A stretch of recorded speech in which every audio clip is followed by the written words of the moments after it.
Good morning. Welcome to our monthly meeting of the League of Women Voters, Pensacola Bay Area.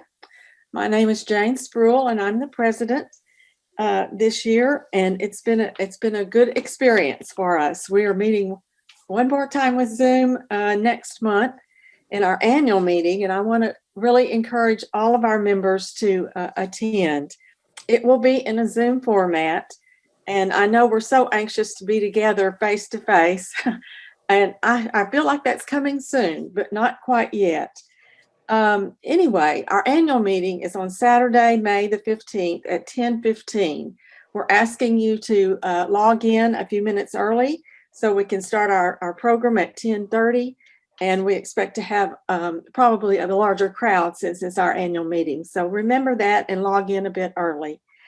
Mayor Grover Robinson and his neighborhood liaison, Lawrence Powell, will be our featured keynote speakers for that meeting.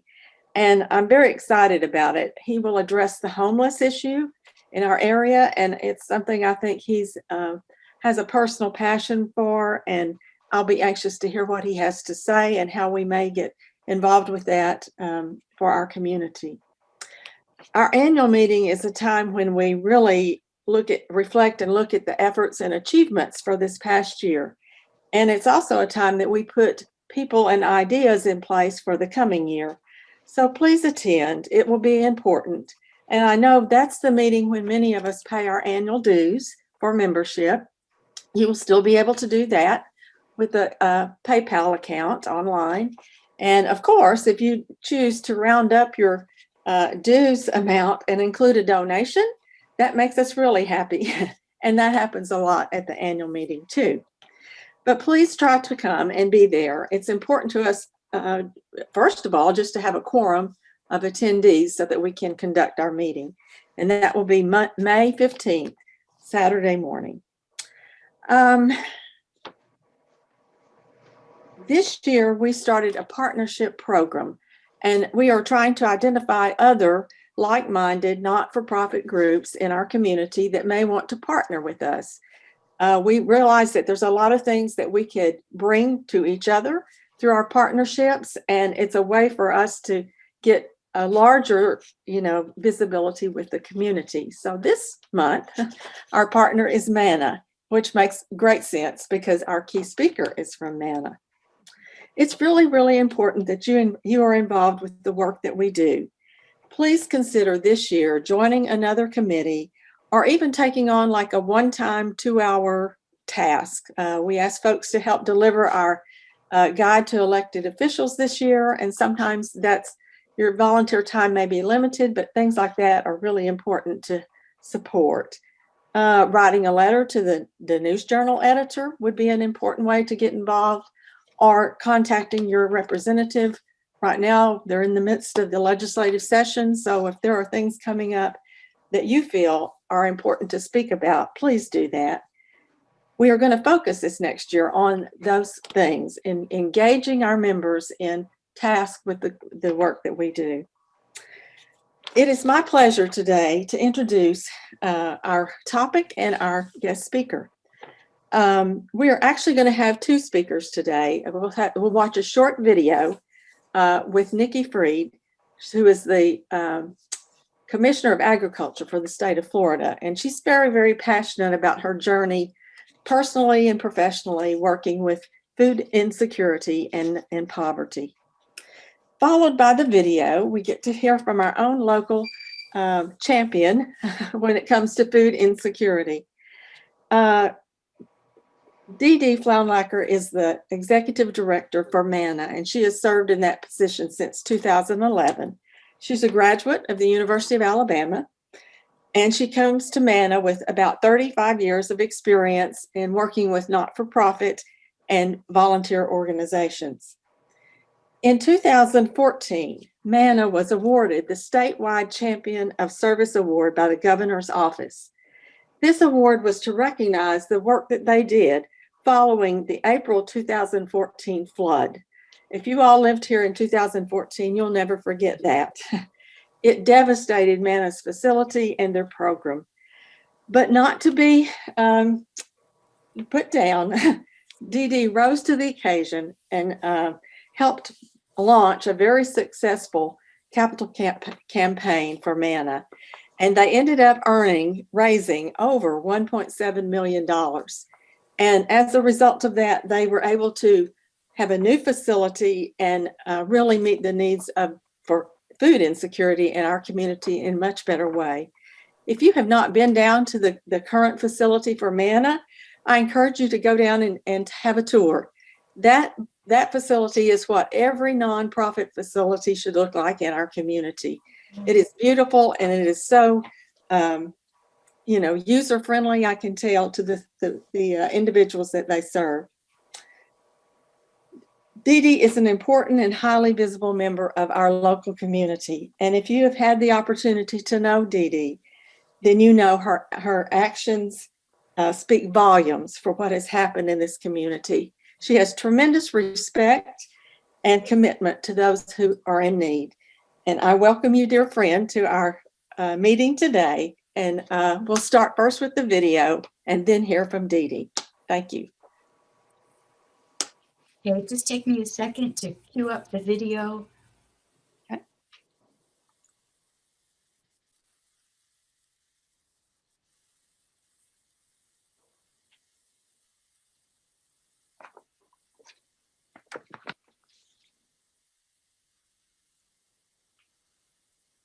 So we all know that a big part of poverty is food insecurity, which is why this has been such a top priority of my administration.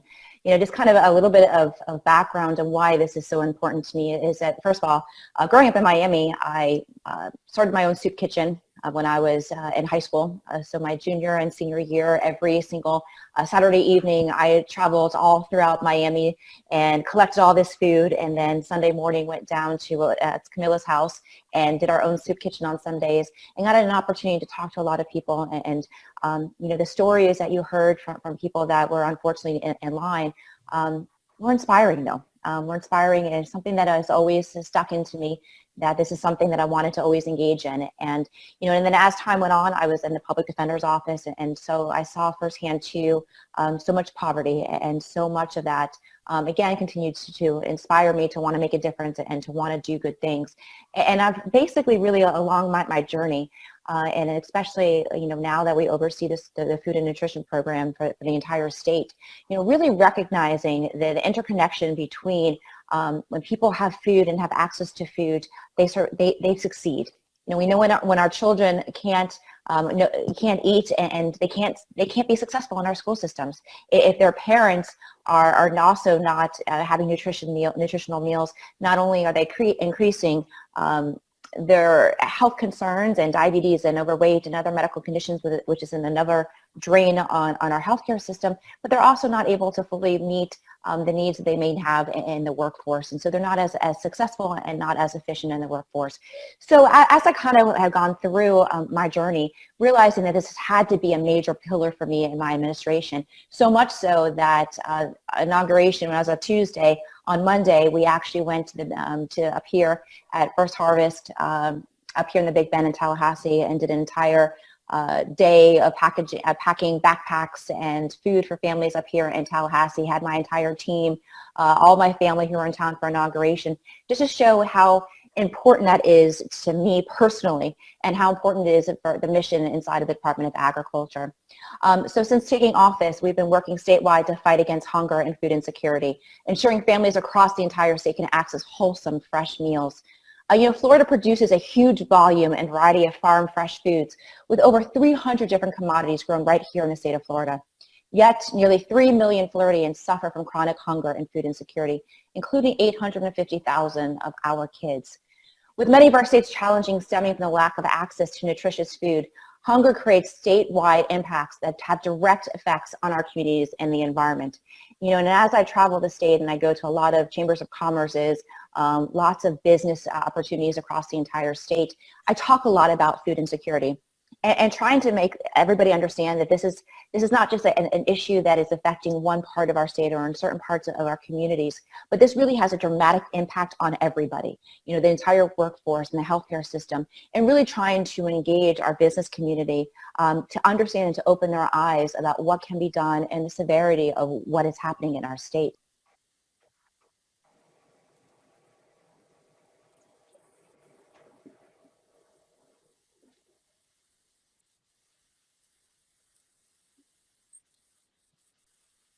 All right, well, may I start, Jane? Is that okay? Absolutely. Yes. Okay, good. Well, good morning, everybody. And I am on my sun porch right now, so hopefully it's not going to start raining. If it does, I may have to move inland into my house if it gets too loud. But I'm so happy to be with you all today. Thank you so much for inviting me. Jane, I just love you and love what you do for our community. I'm very happy to be here. And the secretary, it's very refreshing to see a secretary who understands food insecurity, understands that it's not isolated to just one part of a community or one part of the state, but rather food insecurity can happen in your neighborhood and mine. And unfortunately, because of COVID, that is more true now than ever before. But more, I'll talk about that more in just a minute. Let me start by just making sure that I tell you a little bit about Manna in case that you haven't come across us before, or just as a little refresher. So Manna is a local non-for-profit. We have a local board of directors. We are making all our decisions locally, and those decisions are based on community needs, and that's really important. So we don't have a time lapse of there's a need out there, a gap in service, and then we have to go through lots of layers to react to that. Instead, because we are local, we're able to go ahead and take care of issues, gaps in service, et cetera, that come up. And that again was more important, even more important with COVID than it has been in the past. Because we're local, we don't have any national affiliation whatsoever. And that means that there's not an organization that we're a part of that we get food from or that we get money from. In fact, Manna, because we are local, and we are, as I said, a 501c3, been in the community since the early 80s. And because we are local, that means that people who are in our community are supporting our work. And they support it through financial gifts as well as food. In fact, before COVID, everything is, our lives are now about before COVID and after COVID, aren't they? I mean, it used to be, so the 2014 flood, for me, it was, what were things like before the flood and what were things after the flood? And I never imagined, honestly, never imagined that I would have to live through something like COVID and deal with it. And I'll tell you that in the 35 years or so that I've been in the not-for-profit world, I've also done disaster management and responded to disasters. Never, ever in my life seen anything that has had such a negative impact on people that COVID has had. I mean, it is just, while many of us may think that we're on the other side of it, and we are on the other side of it in terms of vaccines, et cetera, that's happening now, but we're also beginning to see those rippling effects of what COVID has done to our community. Going back to Manna real quick, generally our philosophy is that we provide food to the hungry in the form of groceries. And we believe that we have an obligation to our community, to our donors, to our volunteers, and finally, and most importantly, to our clients that we help, that we provide the healthiest food possible. So the healthiest food possible isn't ramen noodles. It isn't always, unfortunately, fresh produce and fresh fruits for a lot of different reasons, although we really have a focus on that. But the other philosophy that we have is that we know that when someone comes to see us, while they may be sitting in front of us because they're hungry, that's really not what what really led them to us. There is a root cause. There are many root causes of hunger, whether it's unemployment, underemployment. There may be mental health issues. There could be a number of other issues that are in the household that's creating a situation where someone finds their way to our doorstep. And so there are a lot of different things that we really have to take into account when we consider why someone needs our help.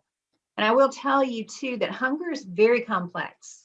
It is not a simple issue. You can't just give someone a bag of food and think that that solves all their problems. Now, in line with that, we also believe that the best way to utilize our precious resource of healthy food is when we collaborate with other organizations who are doing case management or care management. So they are looking at that individual holistically. They're addressing other issues that are not food issues.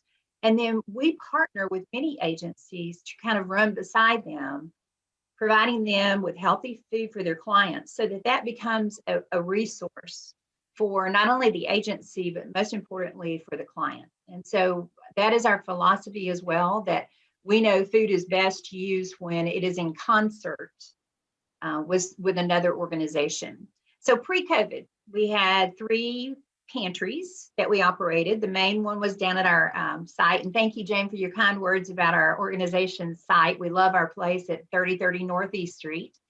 And so they would come down there and, or to our J pantry in J at First Baptist Church, or to Milton at our pantry there.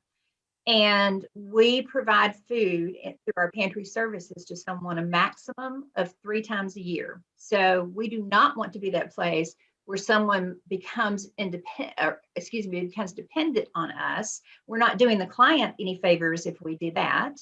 But we also have programs that are geared towards children and seniors that actually last and provide more than 3 times a month. 3 times a year of service.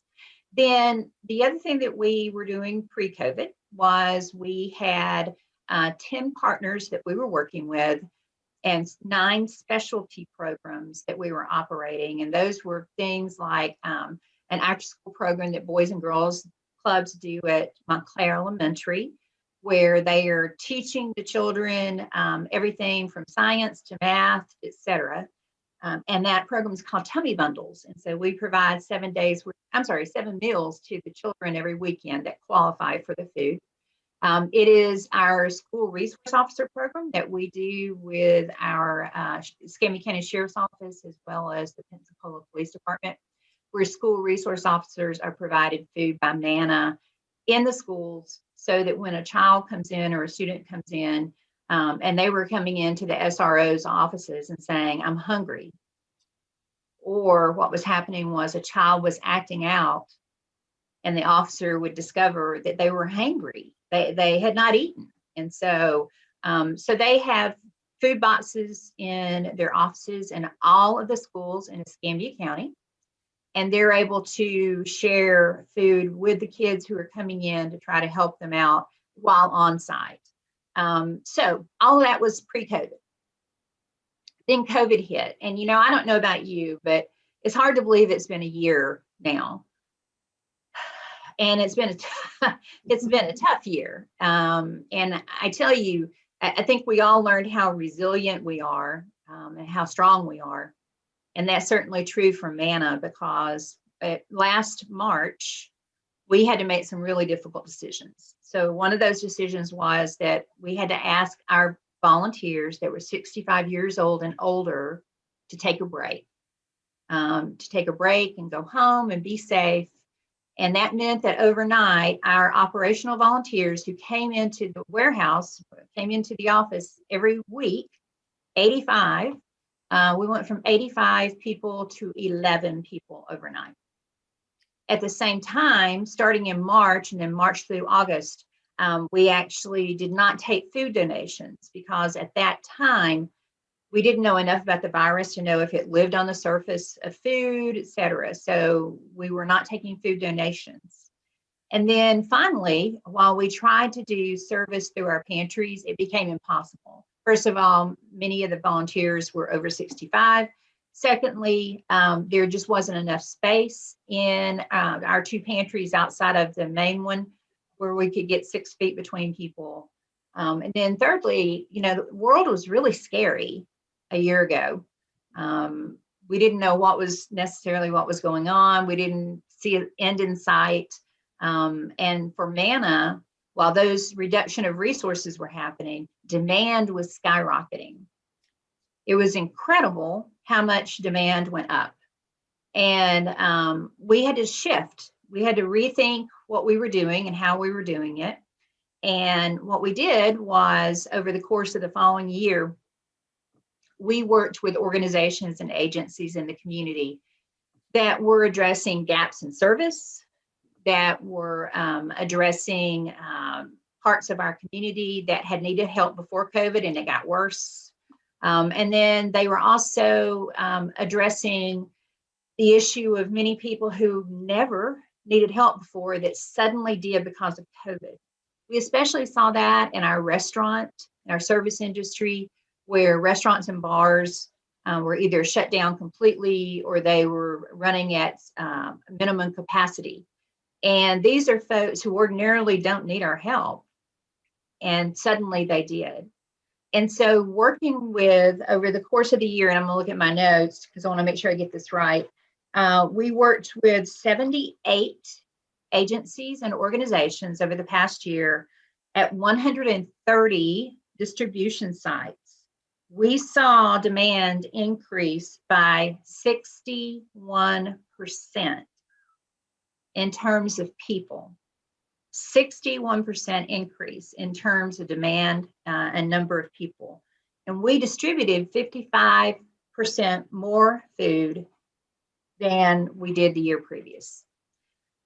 Whew. No wonder I'm tired, right? So, but it was a matter of trying to figure out how could we, again, best utilize that resource of food to make sure that we were making it stretch and making it go to where it needed to be. The Secretary mentioned food insecurity and the fact that it's not concentrated to one spot in the state, but instead is all across. For food insecurity for children in Escambia County, pre-COVID, it was 21%. 21%. That's compared to across the state, the food insecurity rate was 19.4%. But because of COVID, it's now estimated that 1 in 3 children do not have enough food to eat in Escambia County. 1 in 3 children. And so food insecurity is something that was around before COVID, but it got much worse during COVID. For children, of course, many families were relying on kids going to school so that they would have the reduced or free breakfast and lunch. When that went away, that created a void. Now, the 2 counties did their best and have done good, and I think, in getting food out to kids who could not go back to school, whether it was last spring or this fall. But the other challenge is that there are those little things that you and I probably don't think about that are those rippling effects.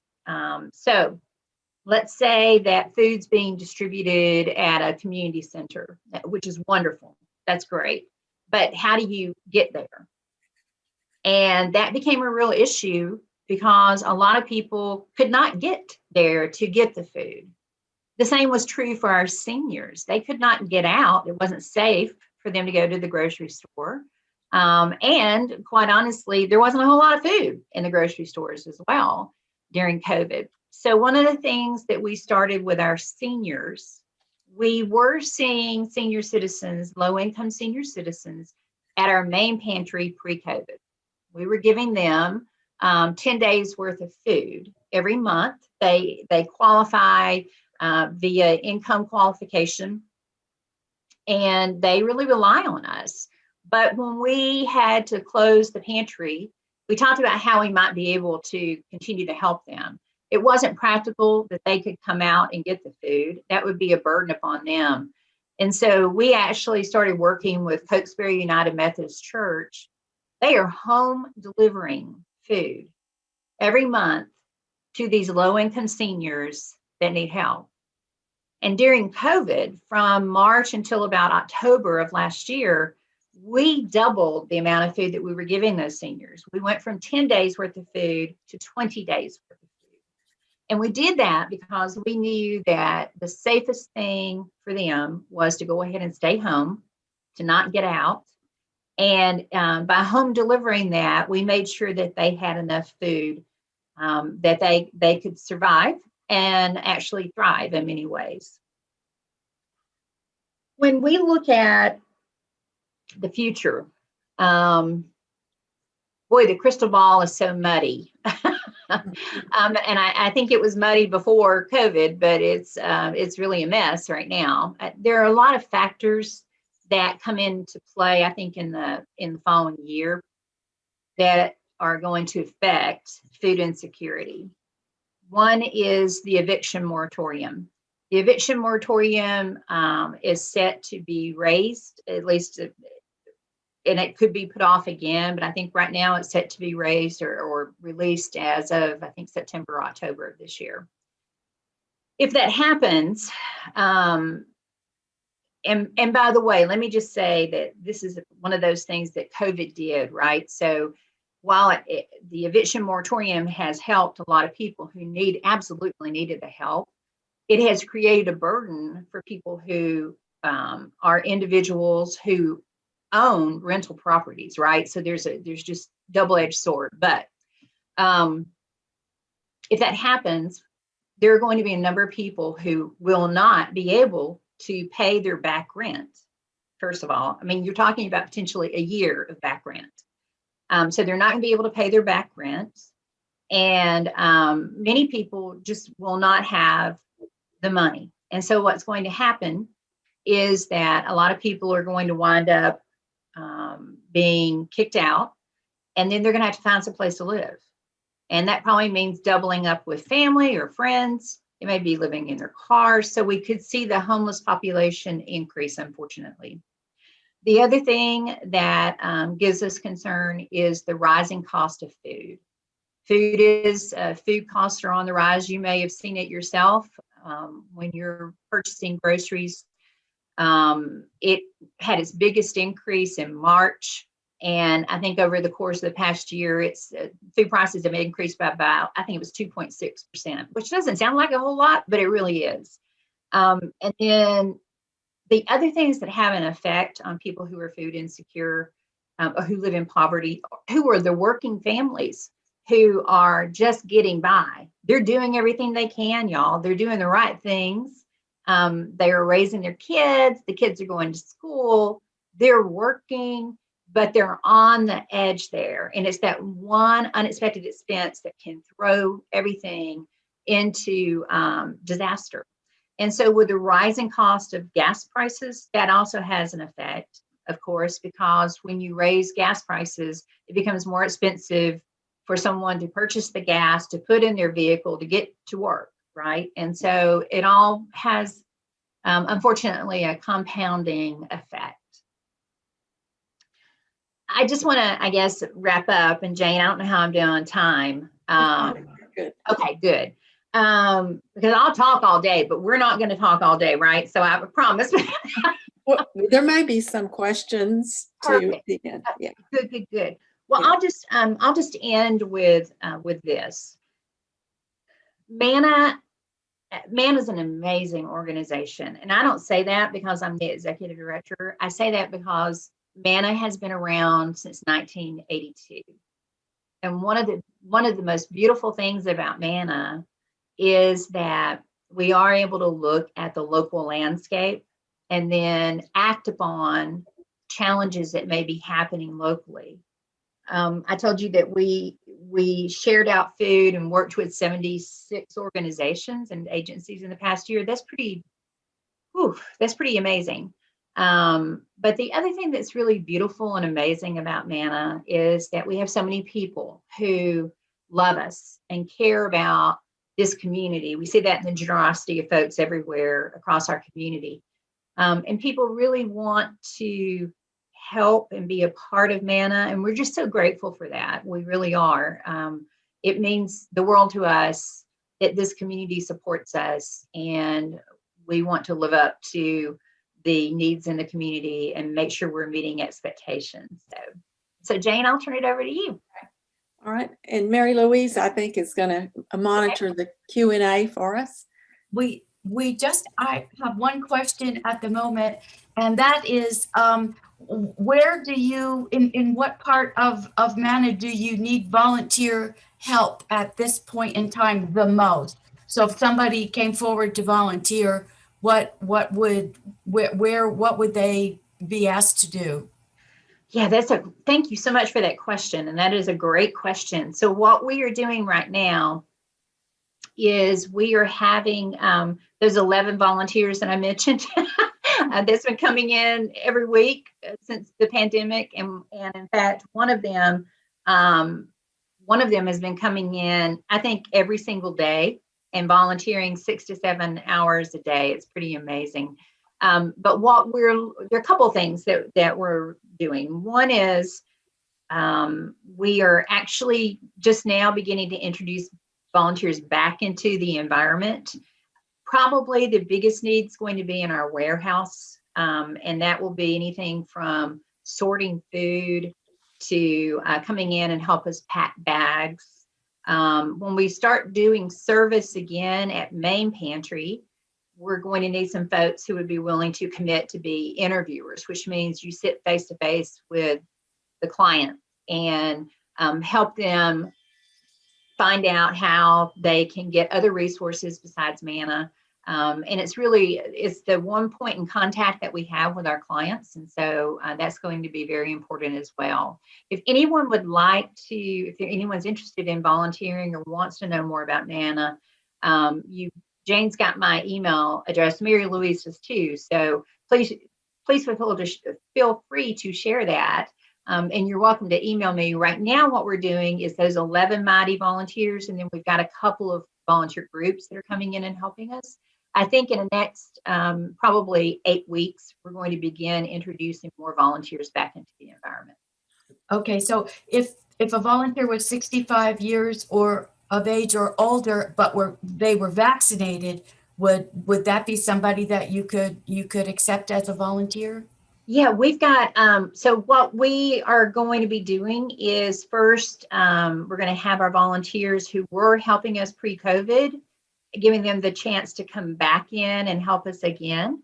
And then I think that once we open everything up, we certainly would welcome anyone of that's 65 and older. So, and I wish I could say exactly when that's going to be and what that's going to look like, but right now we're still just trying to navigate that.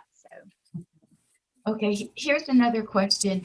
How does Manna interface with Feeding the Gulf Coast? Yeah, that's a great question. Thanks to whoever asked that question. Thank you so much. So there's a lot of confusion about Feeding the Gulf Coast and what they do and what Manna does. And so Feeding the Gulf Coast is the food bank for this area. They're part of the Feeding America Network.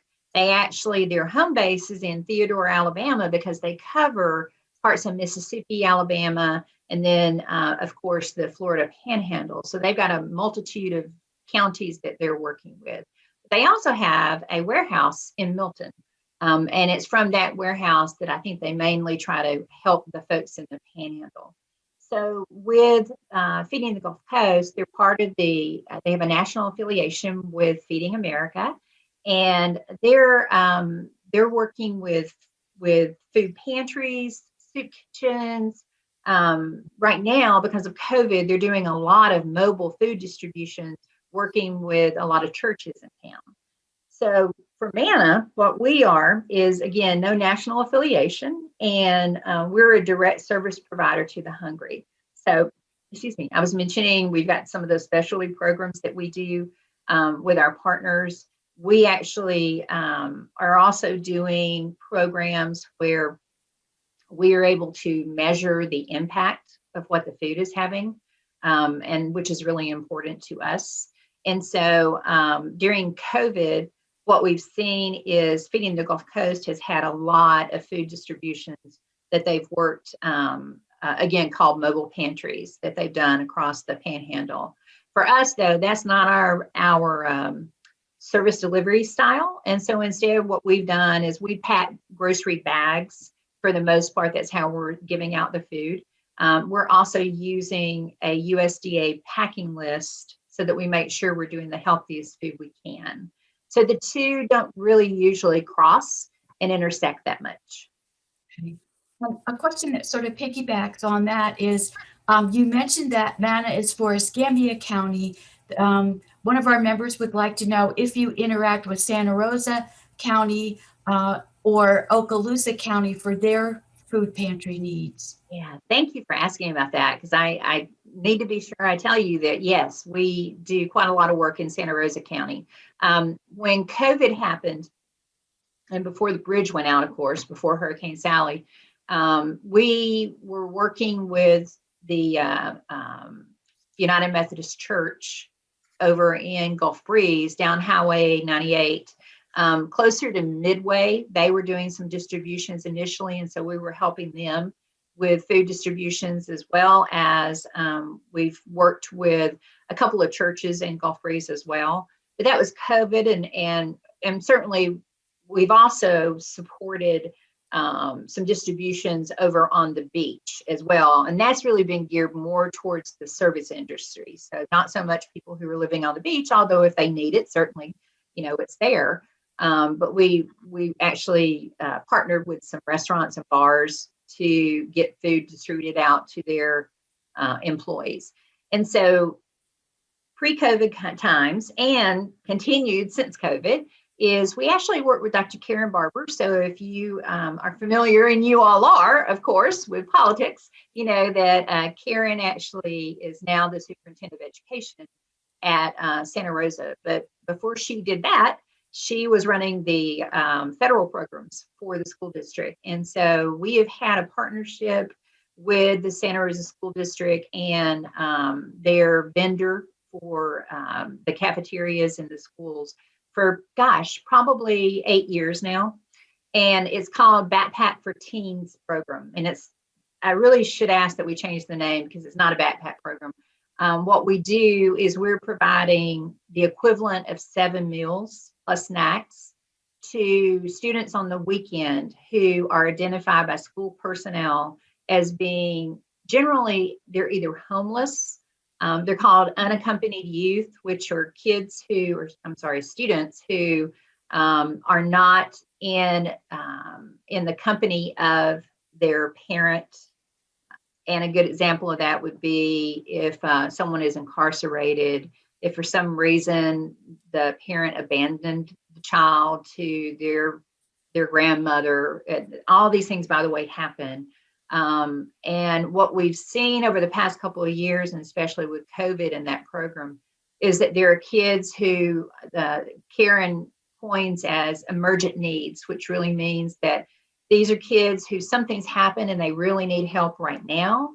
And the Backpack for Teens program goes in, and those resources are used for them until they can get on to another regular backpack program. That program, as I said, has been around for about 8-9 years. We have, over the course of that time, been in every single high school in Santa Rosa County, and frankly are in a lot of the elementary schools as well. So that's one thing that we do with Santa Rosa. And then what we've done with Karen also, or Dr. Barber, is, and I love her, by the way. If you don't know her, you need to know her. She is amazing. But the other thing that we've done with her is we've made food bags available, 5-day food bags available to the school district so that they could share those out with families in need. So if they knew of a family who was really struggling, then they would be sure and get that to the school or get it to the family. And that's been really important. Another thing that we've done, trying to work with the social workers that are also embedded in the schools. So when they identified students, when they identified students that were obviously struggling, and then they found out the family was too, they could share the food with the entire family. So we've been doing that as well. Most impressive. Here's a question that's rather long, so bear with me. Okay. What are we going to do post-COVID to address all the issues you highlighted? This is, for instance, property owners are taking advantage of the market being in their favor and renovating their rentals and then charging double their regular rent. Are you working with affordable housing advocates on this issue? And because chances are people who can't pay rent can't afford quality food. You're absolutely right. Was that the end, Mary Yes, Louise? yes, it was. You know, I told you that hunger is a very complex issue. So is homelessness. And when we talk homelessness, we're also talking about housing, right? There's a new homeless task force that has been created. That is a partnership between Opening Doors, which is the continuum of care agency for Escambia and Santa Rosa counties. I don't think they go over to Okaloosa. And then Pathways for Change and Connie Bookman, if you know Connie, she's just amazing. And Pathways for Change, they've joined together to try to address the issue of homelessness, which is very complex. And so what we did last year, as it relates specifically to affordable housing, we actually worked with Community Health of Northwest Florida and did a distribution at Oakwood Terrace last year. We also did some other things with Oakwood Terrace in partnership with Community Health. We're going to be part of the homeless task force that I'm talking about that Connie and John Opening Doors and Pathways for Change are joining together to do. And one of the things that we are very interested in doing is looking at how, again, food can be utilized as that resource to transition people into being independent. So I think one of the biggest challenges that we have, and I'm not a housing expert, let me just say that off the top of my head, but obviously one of the biggest challenges we have is that we don't have affordable housing in Escambia and Santa Rosa counties. And that's true for whether you're renting or trying to buy. I mean, it's amazing what's going on right now. And I think that especially in Escambia County, they're working on some plans and ideas to, and there's a couple of new groups who are also working on affordable housing issues. With affordable housing too, you're going to have, you are going to have, unfortunately, if the eviction moratorium is lifted, and this is DeDe Flounlaker saying this, but if the eviction moratorium is lifted, indeed, in September, October, I really don't know where people are going to go, because what I'm hearing is that there aren't rentals that are available right now. That, it's not only that people are staying in their place and not paying the rent, which in itself is a problem, but also there's just not a whole lot of inventory out there. And so what we do is really, again, as I mentioned earlier, we believe food, when combined with case management with another agency, is most effective. And so we absolutely will be working with, if we find a partner in affordable housing that we can work with, we're very open to that, because we believe collaboration is incredibly important to really solve community problems. We can't do it by ourselves, nor would we ever be hubris enough to do that. In fact, it's complete opposite. We think we have to all join together to solve the problem of hunger, or at least alleviate it. So, okay. Thank you. One last question. Our member wants to know, she said, at the beginning, you mentioned that you emphasized healthy foods, not ramen noodles. Please give an example of healthier foods that you try to give to your clients. Absolutely. Oh, thank you for asking that. I appreciate that so much. So what we do is we use a USDA recommended daily allowance, we take a look at what USDA says is a recommended daily allowance for food. And despite the fact that I believe chocolate should be a major food group, and wine, by the way, just for the record, neither are included anywhere apparently in the major food groups. But there are 5, as we all know. There's the dairy, vegetables, grain, protein, and gosh, fruit. Oh my goodness, fruit.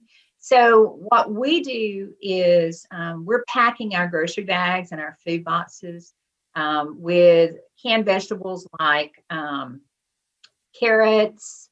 Well, I hate to say green beans because I think we've got a lot of them, but green beans, English peas, things that might be canned like squash. Then for proteins, in every bag, we're putting protein in that's going to be anything from peanut butter to canned chicken to canned tuna, or dry beans, which is wonderful because if you know how to cook, which can be a challenge for a lot of people, but if you know how to cook, then you can take those dry beans and stretch them. For grains, we're generally looking at rice and pasta that we're doing. We've done bread too. That's a little challenging. Fruit, we prefer fruit in its own juice because we have a lot of people who are diabetic in our community. And so again, trying to do that, not heavy syrup, although that's what I love. And then also as it relates to, what am I missing? I think I got, dairy, sorry. Dairy is a challenge because for a lot of obvious reasons, but we've been able to do some dairy with shelf-stable milk. And so we're able to do that. The things that we don't need are things like ramen noodles. We don't need any kind of beanie weenies or anything like that. If we get that donated, then what we do is we find another organization who can use it. And so we never throw food away unless it has bugs in it. And even if we have food that we can't use because the can's bent or it's past its best by date, then we have a hog farmer we work with, and we call it hog loss, where the hog farmer comes and gets the food and he feeds it to his hogs, which I don't want to think too much about that. But anyway, and so we're really also try to do fresh produce and fresh fruit. The challenge with that is the handling of it. And we all know, right? I did a stupid thing 4 years ago, and I bought in our purchase that we do some purchasing, not a lot. And I thought bananas. That was a mistake. Man, I tell you what, I'll never buy bananas again. But what we do mostly, about 98% of the food that we give away is actually donated. And so when we do fresh fruits and vegetables, we're generally either buying direct from a farmer, or we have farmers who donate fresh fruits and vegetables to us. And so, okay. All right. Well, thank you so much. And there aren't any more questions, but I just wanted to remind the audience that I posted your email address in chat. So if they look in chat, they'll see your email address. It's a nice, easy one. It's DeDe@mannacares.org. And DeDe is DEDE. And also, if you look on the LWVPBA.org website, you'll see that Manna is the featured or spotlighted partner for this month.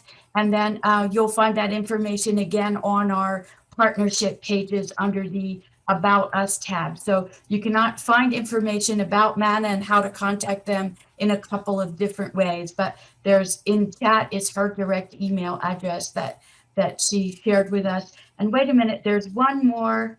Sure. I'm sorry. Enid corrected me. When I typed it in, I typed in DEDI. It should be DEDE. That's how DeDe spells DeDe. So I'll turn the meeting back over to you now, Jane.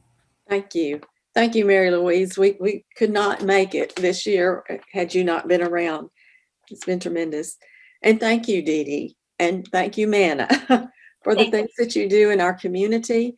And certainly today, I mean, I've learned a lot of information I did not know about Manna. So it's good things. It's good to hear what's happening with you. Thank you, Jane. Oh, Thank you're you. welcome. And I want to say thank you to our members and their guests for tuning in, logging in, and learning about Manna. And it's certainly an important service to our community. And don't forget our annual meeting next month. I keep plugging that because it's very important. May 15th. Get it on your calendar, and we'll see you. We'll see you then. Thanks so much, and have a good day.